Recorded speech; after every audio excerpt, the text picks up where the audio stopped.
Hello again, and welcome to my talk for the day. It's good to have you here with me, and I hope that today is going well so far. As most of you know, I'm learning what it is to have grandchildren. And this morning they came around to stay while their mum went to the store. It was interesting to see once again how important story is to them. They were watching stories on the TV for a while, wrapped in concentration. They always like to have their books read to them, and they often tell stories of what has happened to them during the day. One of the things we know is that for us as human beings, story is important. It gives us identity, both individually and in community. And it can change the identity of both. When I was a child, most of my aunts and uncles lived at a distance from us. So get-togethers were few and far between. Usually, either they would come to stay with us for the weekend, or we with them. And every time there would be a point where the adults would go over the stories of what had happened to the family. Normally, these events had occurred before I was born. I knew the tales off by heart, but never tired of them. They were part of who we were, binding us together.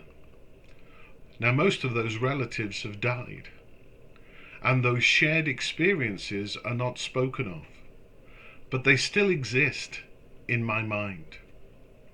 Of course, we know that Jesus often taught through story. His intention was often to enhance people's understanding of their lives with what he said. Some of the stories were short, new wine into old wineskins, and others were long and complex, such as the parable of the sower. Although his stories may not have been the stories of his audience, they would have been familiar. People would have known about wine bursting from wineskins. They would have understood the perils of the sower broadcasting his seed across his land and finding that he missed the good soil. I believe that as we begin to move into the next phase of dealing with COVID-19, we need to think about our stories of living with the virus. What's it been like? What's been difficult? What have we enjoyed? What has made us laugh or made us cry? What have we learned? What has God the Holy Spirit been teaching us? How has our faith grown or dropped back? There are many more things to consider. If we're going to learn anything from what we've been experiencing over these weeks, and will likely continue to experience for the foreseeable future, we need to share our stories with each other, to listen for the voice of God through the Holy Spirit in our stories and those of others.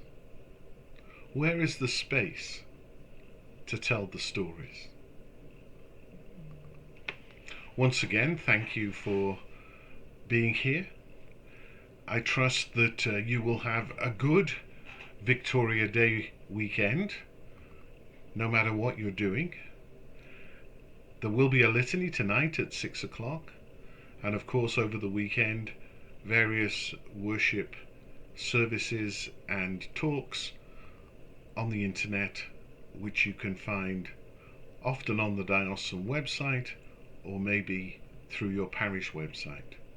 So, once again, thank you for being here. God bless and stay safe.